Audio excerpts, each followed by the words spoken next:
Italy ডিক্রেটো ফ্লুসি 2026-2027 প্রক্রিয়ায় seasonal ভিসায় chance তুলনামূলকভাবে বেশি। এর মূল কারণ সিজনাল ভিসায় কোটা বা বরাদ্দের সংখ্যা বেশি এবং প্রসেসিং সময়ও নন সিজনাল ভিসার চেয়ে দ্রুত হয়। সিজনাল বনাম নন সিজনাল ভিসা তুলনামূলক পর্যালোচনা। 1. সিজনাল ভিসা চান্স বেশি। কোটা বরাদ্দ মোট কোটার একটি বড় অংশ, বার্ষিক প্রায় 88,000 - 90,000 সিজনাল কাজের জন্য সংরক্ষিত থাকে।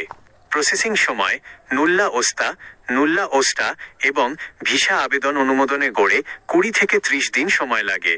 খাত সেক্টরস মূলত কৃষি, এগ্রিকালচার এবং পর্যটন, হোটেল শিল্প, ট্যুরিজম এবং হসপিটালিটি। মেয়াদ সর্বোচ্চ 9 মাস। মেয়াদ শেষে নিজ দেশে ফিরে আসতে হয়, তবে ইতালিতে বৈধভাবে কাজ করে পরবর্তীতে নন সিজনাল পারমিটে কনভার্ট করার নিয়ম রয়েছে। 2. নন সিজনাল সাবঅর্ডিনেট ভিসা প্রতিযোগিতা বেশি। কোটা বরাদ্দ সিজনালের তুলনায় বরাদ্দ কম, বার্ষিক প্রায় 76,000 এবং বিশ্বজুড়ে আবেদনকারীর সংখ্যা থাকে অনেক বেশি। প্রসেসিং সময় কাগজপত্র যাচাই ও ভিসা হতে 2 থেকে 4 মাস বা তার বেশি সময় লাগতে পারে। খাত sectors construction, caregiver, golf, transport, logistics, manufacturing ইত্যাদি। মেয়াদ 1 থেকে 2 বছরের চুক্তি, নবায়নযোগ্য ও দীর্ঘমেয়াদী বসবাসের সুযোগ রয়েছে।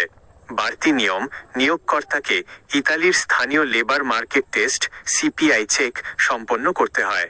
ভিসা পাওয়ার সুযোগ বাড়ানোর জরুরি পরামর্শ। 1.